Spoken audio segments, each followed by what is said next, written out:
Okay, I was born and raised in Southwest Portland, Oregon, and my father worked for the phone company, ended up working for the phone company for 40 years. My mother was a homemaker, and I have two brothers, older brother and a younger brother. And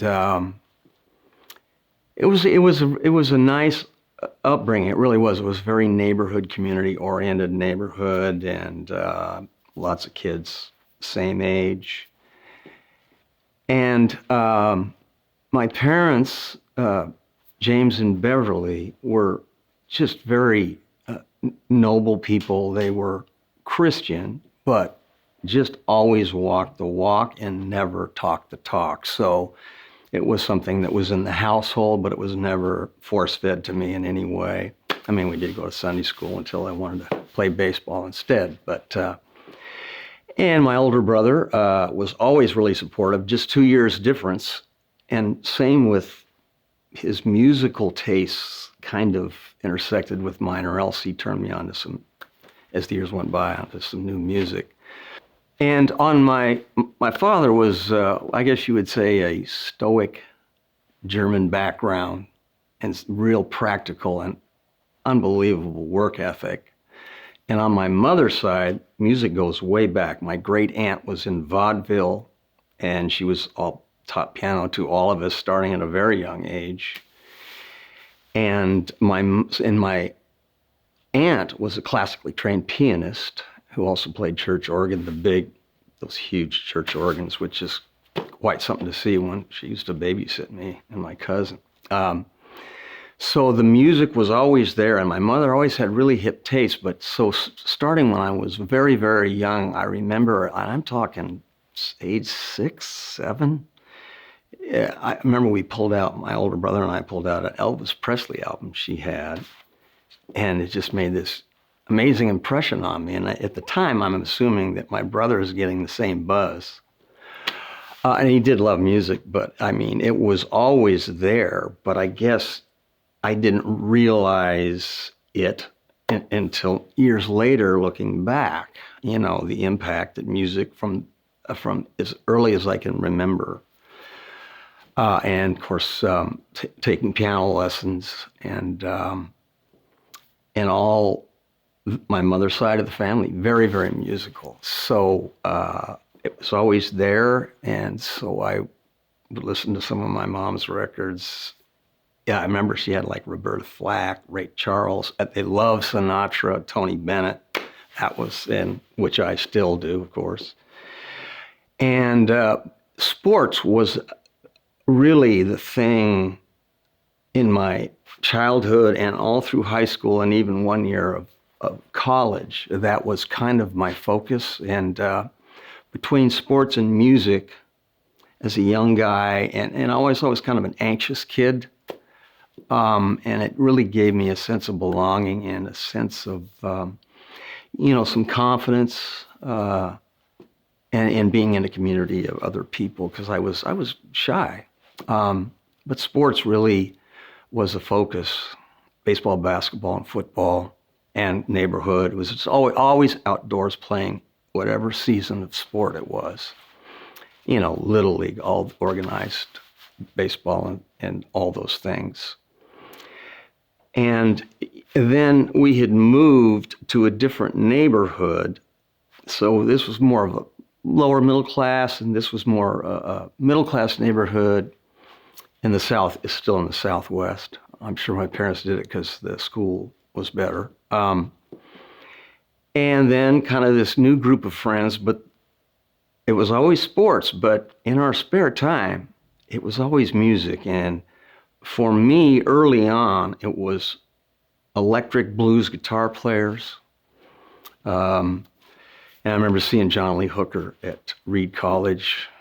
Yeah, I was early high school, I think, and all these shows that had impacts on me. And Mike Bloomfield was a Paul Butterfield blues band, but also was listening to, Muddy Waters. And as we got in high school, we kind of had a crew of all of us that listened to that same kind of music. We'd trade vinyl and talk about what's new on the block. And so it's interesting, the intersection of what I learned in sports and I learned as much there as I did in the classroom in school. And part of being in team sports, the discipline, the hard work, and, a desire to belong and excel for sure. And that did translate to music later on. And as I reflect back, I realize it more and more as I've gotten older, that it did impact it in a very positive way. Kind of messed up with my fingers in football, but we're all good. And so these early recollections too is, so when we were hanging out, aside from sports on the radio too, it was just this era of Beatles, the Stones, Jimi Hendrix, San Francisco sound, which I really got into, maybe because it was closer by, and a friend of mine's older brother had lived down there and used to bring up records, the Grateful Dead, Jefferson Airplane, that whole scene down there. And so, you just sort of think at that age, it's like, well, everybody has this amazing array of music to just be inspired by. And of course, as we look back, it was the Cultural Revolution and just an amazing time in music history that all these different elements came together almost with some sort of synchronicity or convergence. Having this unbelievable number of great artists at the same time, of course, you just think, hey, well, every kid gets the wonders of this kind of music. And I remember, Beatles when I was grade school, Beatles were on Ed Sullivan, and that was like a huge event.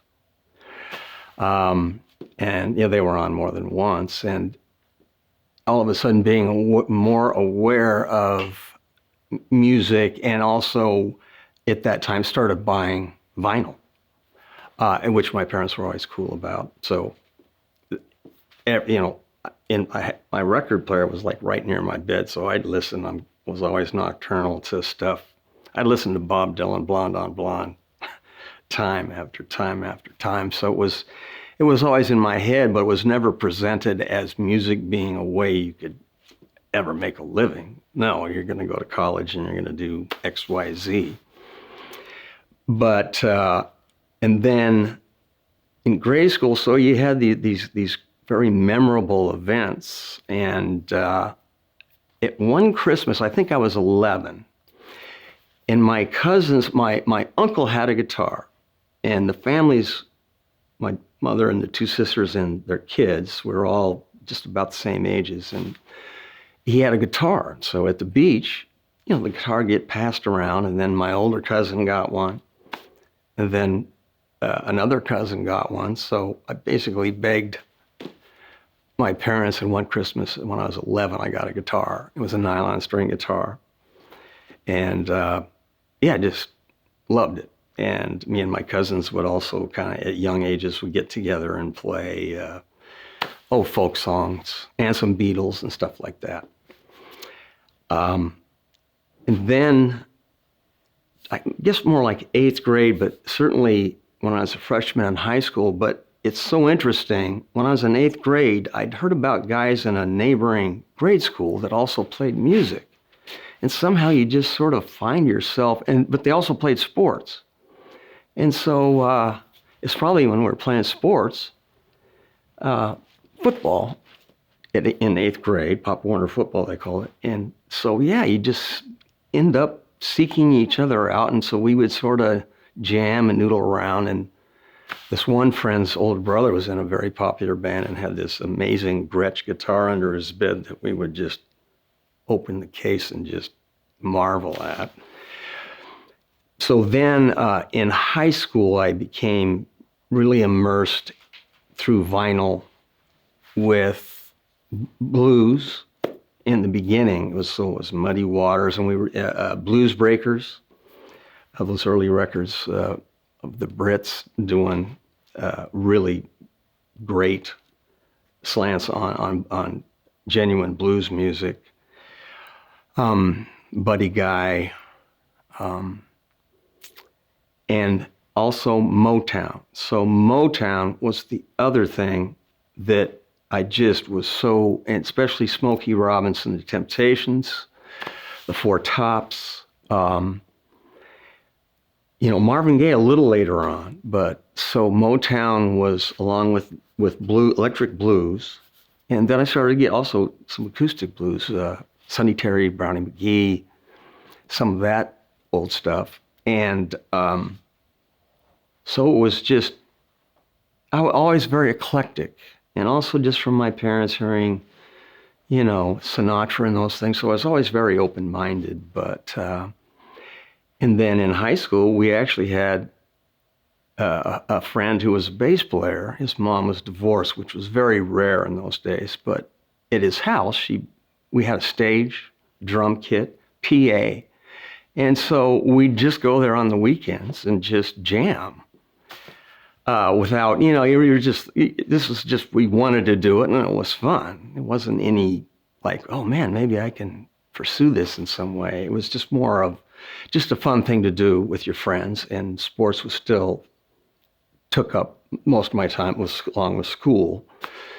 And my memories then were of these great records. So, when we get together at someone's house when their parents were gone, it was always spinning Hendrix and then from San Francisco, I remember the Santana's first record, The Grateful Dead. So it was, it was very eclectic. And I always, and I still do have, I love jazz. I don't play jazz, but I get some inflections in there, but I just love listening to jazz. And so in high school, so mainly sports, but my musician buddies, Sweetheart of the Rodeo came out when I was in high school. Iconic record, because the person that most influenced me, without a doubt, more than anyone, was Bob Dylan. And so when this came out, it was sort of this Graham Parsons, this country rock thing that was really new. And the songs were, I don't want to say simple, but they were simple for younger musicians with limited facility to play. And so we started jamming on those Dylan songs, kind of country folk rock, I think would be a better way to explain it. So, so we just started getting together on Saturdays and go to my friend's garage, and we'd play, and his dad would bring us some beer at a young age, but, just a beer or two. And so it was just always there. It was just always there. And then things kind of morphed. And then when I went to college, I started playing professionally my sophomore year because we had a band that played all the frat sorority gigs at U of O, and that was our thing, was Graham Parsons, the Byrds, the Burrito Brothers. So music was always a form of solace for me, and there, like every family, there was some family issues. My parents were thinking about divorce, and I was prone to some mood swings, to be honest, and but sports, and I was an anxious kid, and I really was lacking in confidence, but sports really, I was good at sports, so that really made a huge difference. And then with some of my friends, one in particular, and he played football, but he started to really excel on guitar. And so, and I hung around with him, and I'm going, man, this guy, he's way ahead of the curve. And so I'm just picking up songs and sharing the stuff, sharing vinyl with people and opening my eyes to other music. And there was this guy at a neighboring high school. So one of my friends that was part of this group that was really into blues, he said, yeah, you got to go. They're like a kegger. And so we went to this, it was out on a pasture, and they had a generator. And this guy had the most amazing gear. He was at high school, that a little wealthier per capita, and man, and we became friends later. But I didn't know him because another high school might have been a million miles away. And I'm watching him. He was my age, and he was playing a Les Paul through this amazing old vintage Fender amp. And he was way ahead of the curve, and I'm going, man. And I just loved the sound of electric because I had only had an acoustic guitar. And so at some point, and I'm I know it was my mother, is that, can I get an electric guitar? And I did. And so that, there was moments where it was an epiphany, and I was constantly playing. And I remember playing in the basement at 2 a.m. My dad did not understand that. It pissed him off. He's coming down. What are you doing? But I mean, it was just at that moment in time, I just wanted to feel, play, and music.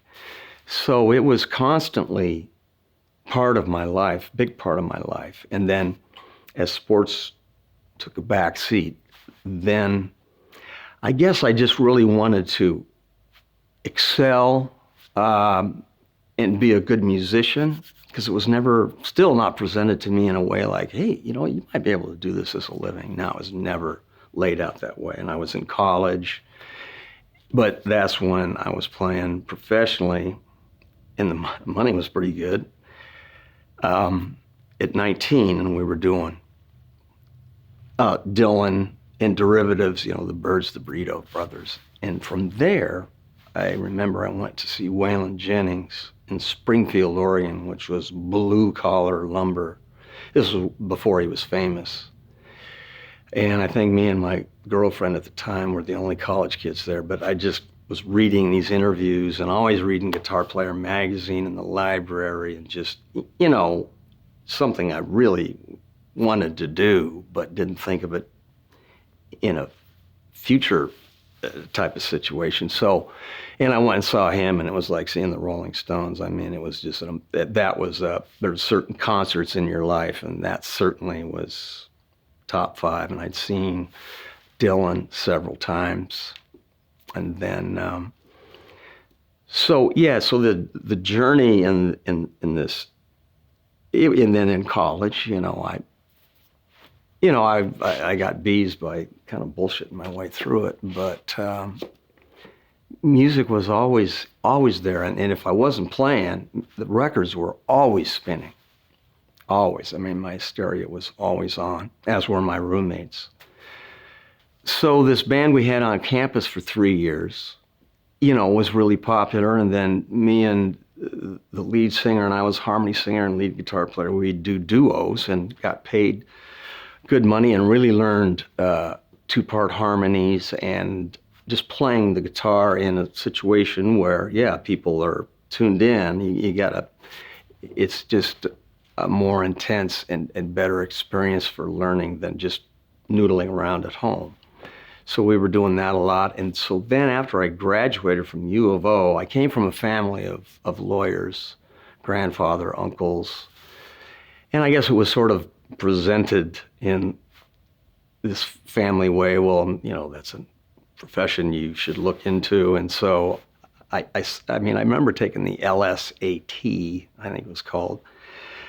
And I had an internship for the Metropolitan Public Defender's Office, which was a great experience, that internship. But I remember we came from U of O, and we immediately were working 4, 5 nights a week. And I remember just sitting up in the office and going, I'd be a terrible lawyer. I don't want to be a lawyer. And it was all in, with all my chips were in with music. A little bit to the chagrin of my father, but that was out of love and realizing it's not a secure way to make a living. So, and they didn't understand it, but you just do what you do. And so, and I just I remember almost the moment like, hey, this is what I'm going to be doing. And also, I had forgotten this part. So when I was a freshman in college, and I was playing basketball at a small college, but I started taking lessons from a jazz guitar player in Portland, and man, that opened some doors in terms of jazz chording, some theory.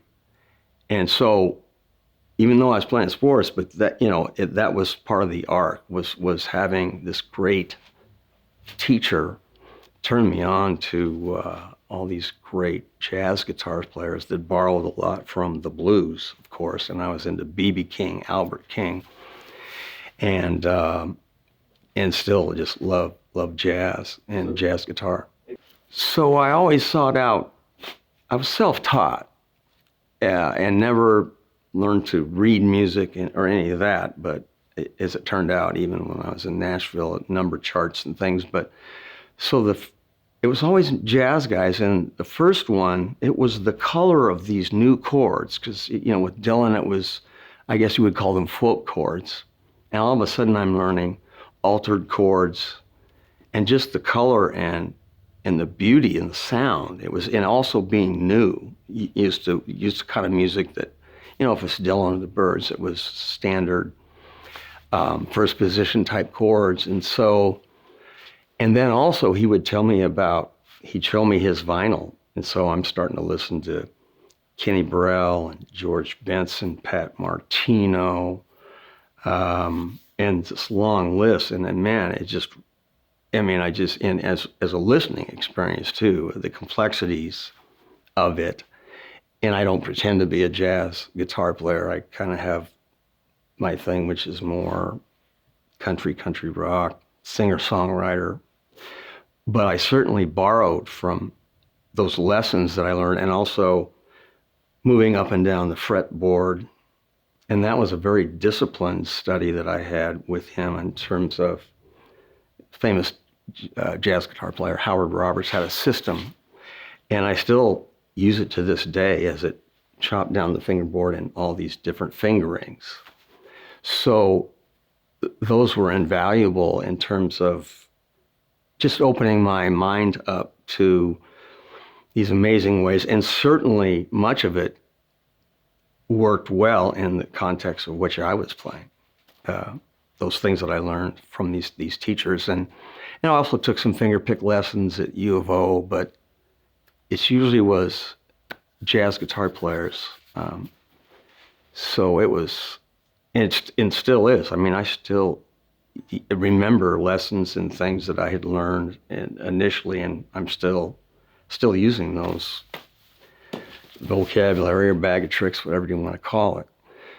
And then I was just all in, and of course the music scene in Portland, Oregon at that time, I mean, we were working literally 5 nights a week, and I'd play rock gigs, and then on a weekend, these were all 4-hour gigs. Of course, really young, and then we'd maybe get in the car and go to a blues or country jam on a Friday or Saturday night after the gig ended at 1:30. They'd have an after hours thing. And the Portland scene was just amazing. I mean, and kind of the country rock thing, the Eagles was kind of really happening, but Portland's always been a great blues town and an amazing jazz town that people, and so when I wasn't playing, I was going to these, Jazz Day Opus, these amazing jazz clubs, and hearing guys like Jim Pepper. And so as a listener, and always was very open-minded, like, hey, let me check out what's going on. And also some of these older country players, because I love steel guitar in particular. I don't play one, but just the sound of it. And so if I wasn't working, I was out listening to music. So I've got the guitar in my hands 4 hours a night for year after year after year, a couple decades. And so learning to play, I think just the intensity of I'm playing in front of people like that, that's kind of where I really learned to excel, or else feel more confident in my skill level as a guitar player first. And then I was always the harmony singer, and then having confidence to do my own thing came later. And I always liked playing in a band, and we could play really loud, and we made some money too. Yeah, so songwriting. So this band I was in, and we were popular, and we were making much more money then than I do now. And then we did start to kind of sneak in some originals. And I think a lot of it was just confidence in thinking you can do this. And then also because I was a harmony singer, but I would sing songs in the set, but to do just kind of my own thing. And then as I think back on it, especially with these couple of years of COVID, I mean, this time to reflect. Yeah, I mean, my first song, I remember I was to my younger brother, I wrote this song called What Did You Learn in School Today? And I'm talking, I would be sixth grade with my little nylon string guitar. And I was constantly listening to Dylan and, playing songs by the Eagles, the Byrds. So, you're singing the lyrics and you're very aware of structure and melody. And then you're going, well, man, what do I have to say here? And a lot, I think it was just a confidence thing. And so the lead singer in the band moved to LA, and simultaneous, and I was in my late 20s at this point, I said, hey, if I'm going to learn to songwrite, I went down to Nashville. I mean, loaded up my beat up car and just went down there for a couple years. And you really get your ass kicked in those days. I mean, you'd go see a publisher, but chances are the guy listening was a known songwriter. And for years, I looking on these albums and I saw these same names on country records out of Nashville. And I mean, I knew who all these guys were. I mean, then Christofferson, just amazing songwriters. And it was a very, very disciplined and also that type of songwriting. And so being immersed in it and also bringing stuff to a guy that would go, I don't believe a word you're saying. Stuff, I mean, you get your ass kicked, but it was, I mean, I was a learning experience, and you don't take it personal because you just get this guy's ear for a few minutes, and that over and over. And at the same time, I was taking guitar lessons from this guy named Brent Mason, who had just moved to town, ended up being the best known session guitar player in modern history and country music, and stunning guitar player. And so I was taking lessons to him, and now, of course, he was triple scale and just a great guy too. So I was getting fed all this stuff and having to do some, lousy day jobs, but it was certainly worth it. And then I came back to Portland and was working. And then at that point, I just wanted to play in original music bands, which you always made less money. And I was fortunate to play with some really good singer-songwriters that were, they were and still are. And so, and here again, playing lead guitar and harmony vocals and doing some of my original stuff. But the focus was at that point, no, we'll do a few covers, but we want to do original music. And also just the fact that I was playing with these, just really great, it was great influence to be there every night playing with these people. And then at that point, I got a little more confidence and started being more tuned into the writing and realizing too, it's part of this is Nashville is you don't just sit down and people would say, well, yeah, I wrote a really great song last night. I go, it's rewrite. This doesn't work. You play it and you go, something doesn't work. So having been around these really great songwriters and with syllables and wasted word here and all those kinds of things. So I was really conscious of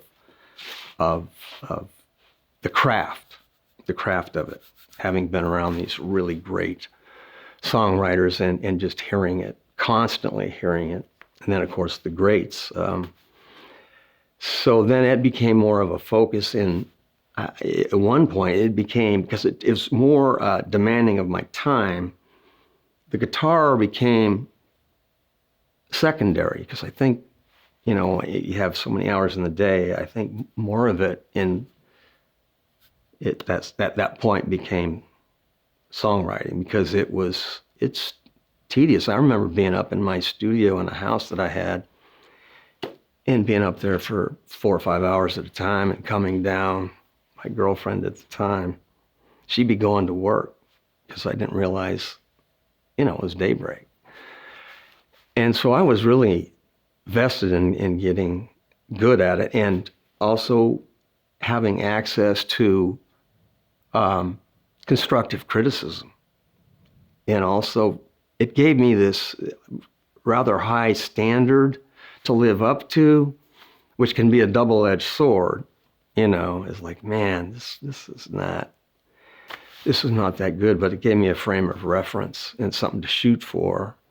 And so having been in Nashville and also playing with this dear friend and songwriter who had come from New Jersey and was part of, and older than me, but had this, he was just way ahead of the curve. And I remember going to hear him one night, and he and his band had just moved to Portland, and I was like, oh man, But he grew up around, with Springsteen and all those guys. He was part of that, coming into New York and playing those clubs.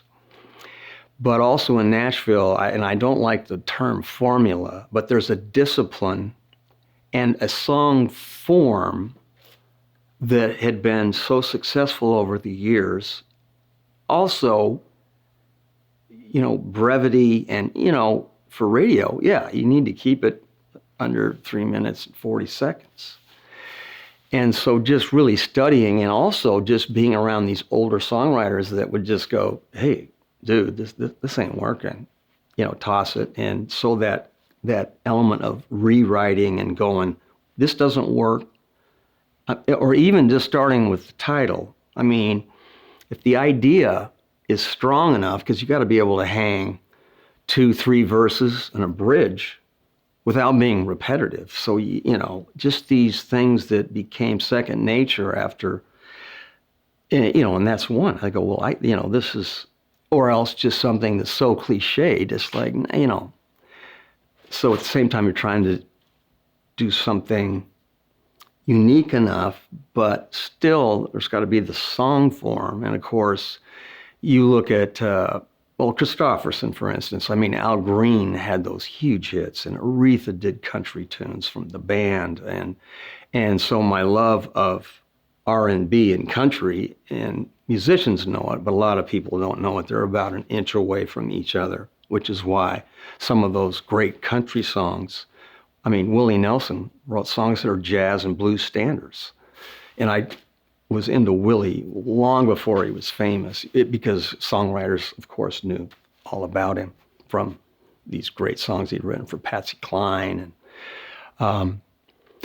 And so, yeah, being immersed in that. And also, I just call it getting your ass kicked. And in Nashville, too, it's like, you come in there, this is business, and if you're lucky enough to get the ear of somebody in a publishing company, and it's like 3 songs, no more than 3 on it, and fast forward, they hear a little bit of it, fast forward, I like it, but I don't love it, stuff like this. But thank you for your time and your leave, but you're learning. And I've said this many times, and to my son too, you learn as much from your failures as you do as your successes, certainly in the creative arts, because you're going to get your ass kicked in some form or another as you learn just the craft, and being turned down by record companies, publishing companies. It's just part of the drill. And I really, I feel bad for younger artists that I've talked to recently, because in my day, playing 5 nights a week was available and we're making money. And now that's just really taken. You really need a fallback. It was much easier for us because of just the club scene, and the baby boomers and everyone was out, had disposable income and all the above. So my timing was good. And it was smart to go down to Nashville and kind of see, you get in this smaller pond, and to get the perspective of moving away was really helpful. And I ended up living in Nashville 3 different decades. So my third time down is when things really happened for me. But it wouldn't have happened without the first 2 visits and all that I had learned, and was constantly playing. So after my first time down there, so I'm back to Portland, playing a lot and playing in original bands, and it was great. And so I forget the time span. I went down a second time, and the second time was great because I ended up having a house gig, so I'm playing guitar for really good money 5 nights a week. And it was fun, but it just allowed me to work on the writing, and and so that was another 3 years, I think. And then with family stuff and so back to Portland, original music, so that just continued, and then the focus on writing definitely was even greater. And so I forget at what point it was my third trip, and then I was getting offers from publishing companies and a record deal, major record deal, and all these things just popped. And I was just looking for a publishing deal at the time, and it was great. So I was getting paid. I mean, my dream job, I was getting paid to be a staff writer for EMI and then for Famous Music for several years. And and then this happens all the time. So I had record deal on Capitol Records, what they call it a 10-minute record deal, because a lot of times these events out of your control happen with these multinational companies. But I got to do a record with amazing producer and guitar player Pete Anderson. So there again, I'm learning and being around really great musicians, and that's huge. That's everything. Being around these great musicians time and time again. And I will say too is, I'm playing with guys that, not to name drop, I mean, it's just because they were just such great musicians and great people. And the further I went up on the food chain with being able to do publishing demos, and I ended up with the same posse of guys that are really well-known names that played with Neil Young's band, and the further I went up, just really, truly, genuinely humble people, and that was a big lesson too. I mean, and also if you're going to be a studio musician, and I did some studio work, but I mean, you got to be a good hang. And so when I see kind of attitude in Portland or something with younger musicians, I'm going, man, you just don't get it. So it's just being around these people all the time. You just, it's just seeping through. And also just being around these, stunning guitar players and drummers. And so, it was just amazing luck and good fortune to be in Nashville at this time. And things were really booming in terms of kind of the hat country thing, which I wasn't. I was Americana when it was a dirty word. Americana doesn't sell. But since I was less predictable or something, I knew that these musicians enjoyed when they got a call to play on my stuff. I'm pretty good at reading people, but these guys were all doing masters. But then if they had an opening and there was a publishing demo, it's all run through the union, so it's just a fee. And so I ended up, because they worked so great, having pretty much the same core group of people. And I was lucky at the time because the drummer is just such a key element. And his name is Chad Cromwell, and he played with Neil Young, still does, I think. I haven't seen him in quite a few years. And I would just call him up and say, I would base my sessions around when his availability. And also all of these guys, And I had my good friend from Portland, Brian Willis, as co-producer on my sessions. But these guys were just so great at, like, let's try this. And so you're also learning all these elements of production from being around these types of players. And I remember saying, hey, Chad, I go, man, you got that wiggle thing going on, and it's R&B. And I go, yeah, well, what's the deal on that? And he just said, geography. He's from Memphis. That was one word, geography. And just really nice family people and just great guys. And another one of my favorites who played on my last couple of records, Dan Dugmore, who played famous steel solo, played with Ronstadt and James Taylor and a bunch of people. And he was such a sweet guy that we used to say, even if we have a session with no steel, we're going to just have Dan come in. And he was a great storyteller. And on my last record, I saw him, and the first thing out of his mouth was, how's your son doing? Because he was raising his grandson. They were about the same age. Dan's probably 75 now. But it was great maintaining friendships with most of them, too. Now, well, pre-COVID, I would go back for kind of a month at a time and do some co-writing with people I used to co-write with. And I always record there because I'm more, it's weird. I'm more connected there, so I know the players, what they do. So the casting is such a big part of it.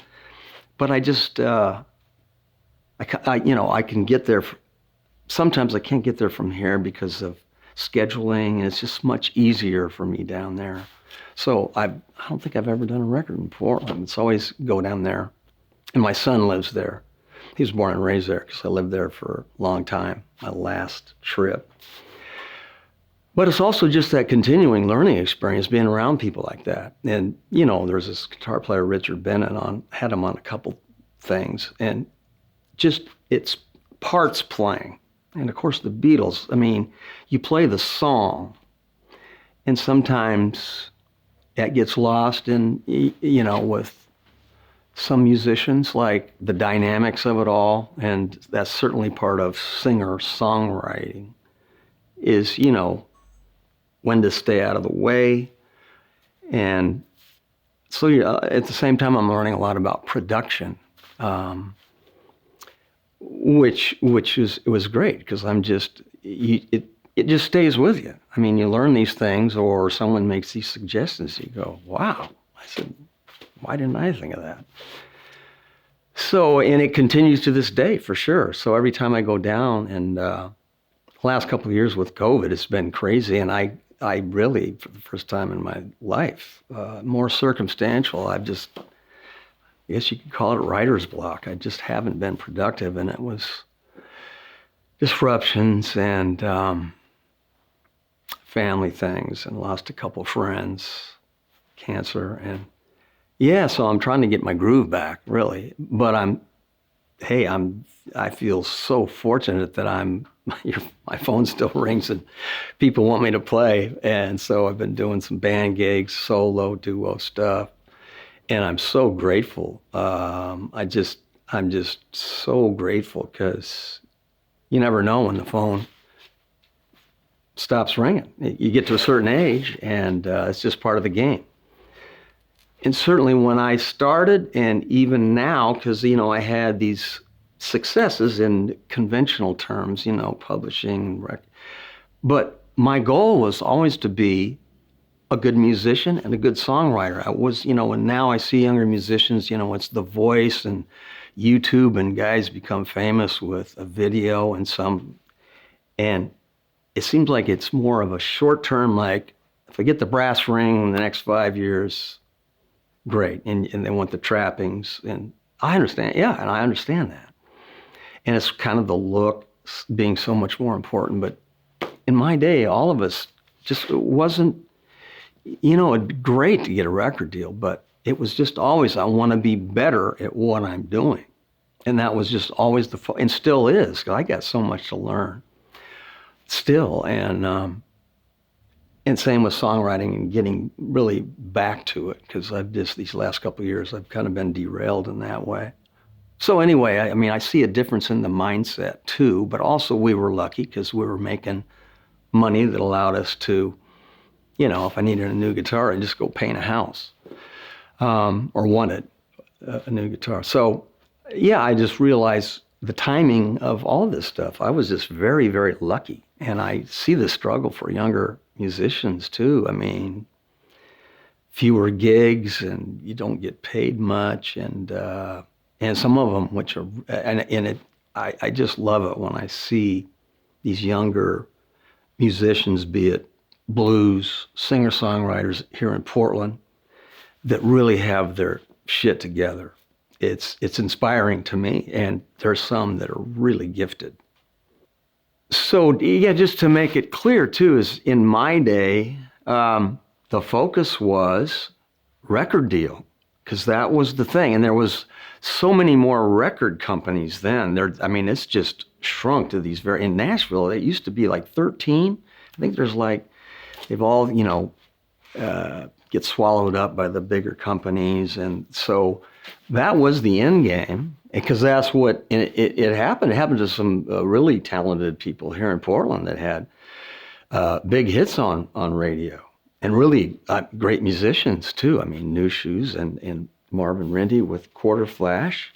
And they're still, active and great people and great musicians, but that was the end game, and I was in bands, and that was also part of the focus. I'm going to be in bands that do original material, because, plus just being a copy band, you could make more money. It just wasn't, so that being the end game, and then I was in a band where, there was, you always get these close kind of misses, but that something was percolating, but we were always going in to do demos. It's always original material, and we just kind of save up our dimes and nickels just so we could do that and have it well represented so we could pitch it. And that was the term. That's the same thing. That's the word you use in Nashville. Yeah, I'm going to pitch a couple songs to a publishing company. Yeah, that was just part of the mindset. Very different now. Very different now. And so, I had these amazing experiences in Nashville, and these gigs I got to play and touring Europe, and Grand Ole Opry and the Ryman, and playing rooms like that with these. The biggest part was playing with these fellow musicians in these circumstances, and I toured as a guitar player with some amazing songwriters too.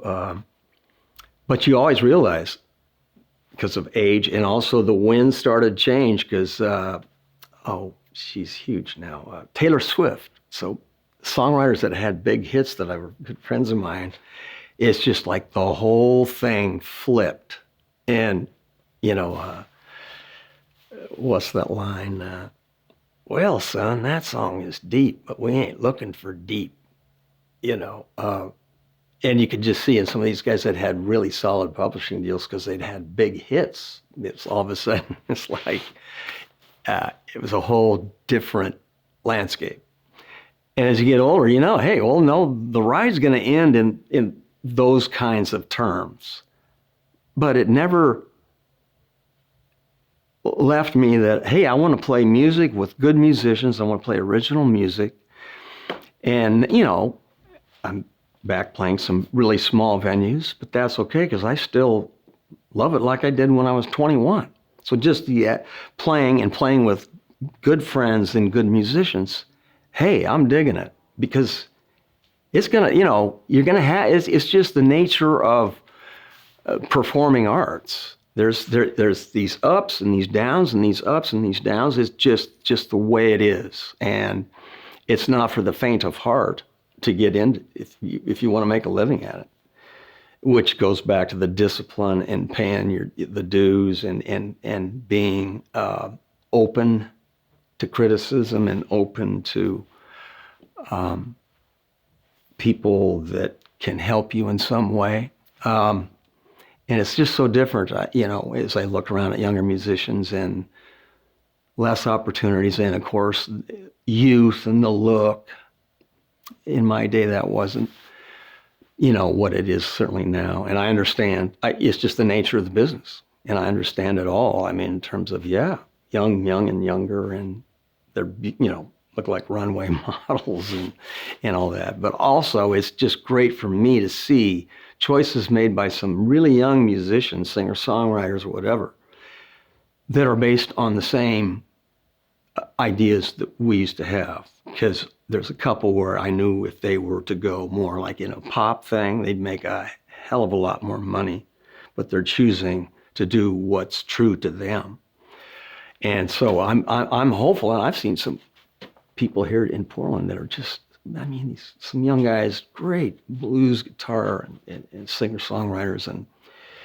But yeah, it's a choice you're going to have to make, and also just drag. You're going to have to, likely have some kind of day job to fall back in this day and age. And I just keep coming back to the word of grateful that my timing, of course, you don't know it at the time. You're just, hey, this is what I'm doing.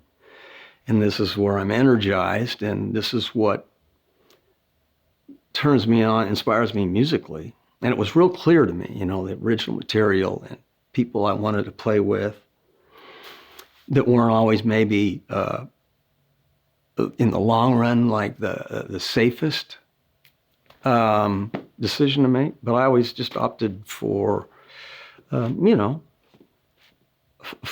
following what I really wanted to do. And like, you go through these bands and the mix isn't right, and you're going to have guys that fall out at 30, guys that fall out, when they get married.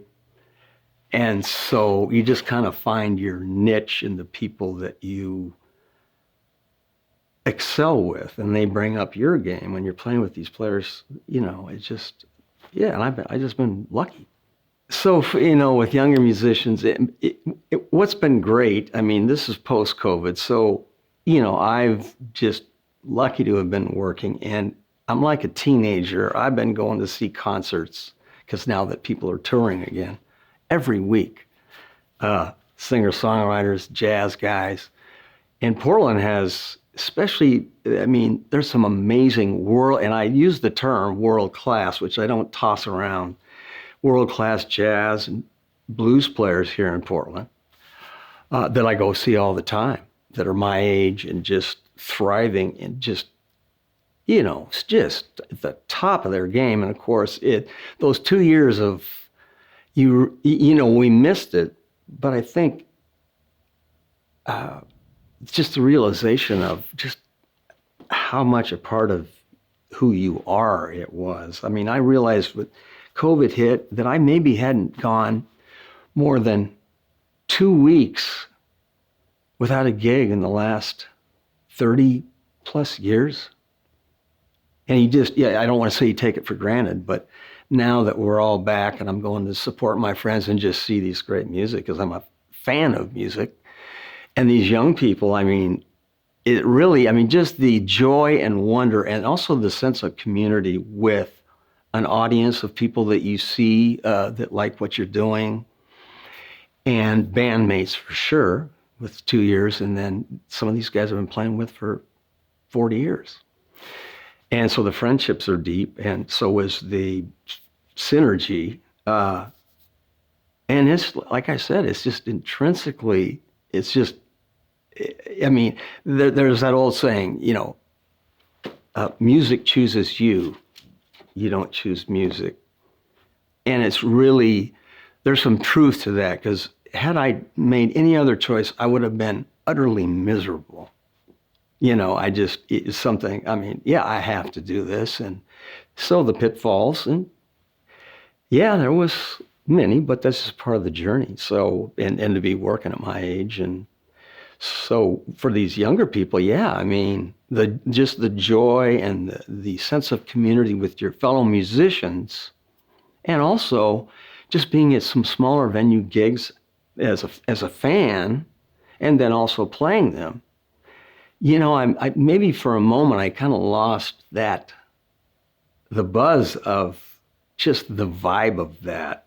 I mean, it's just this circle of goodwill, and it's just an amazing thing. And I mean, I still get the buzz. I mean, it's not like I'm less enthused or inspired. And then when I go home, or even like a day like today, I mean, I'm going to be spinning some records and yeah, going to see one of the best jazz guitar players on the planet this Saturday. So yeah, I mean, I was driven, but it was just something where you just do what you're gonna do. And along the way, even though with these setbacks, I still found the joy and wonder of it. And then I also took some time off after my son was born to be a school teacher, which, is fallback with, because it ended up being child support and whatever. But I was still playing on the weekends. Yeah, and it's just enjoy the ride. And you never know what's going to happen. But yeah, you just go with where your heart wants to take you.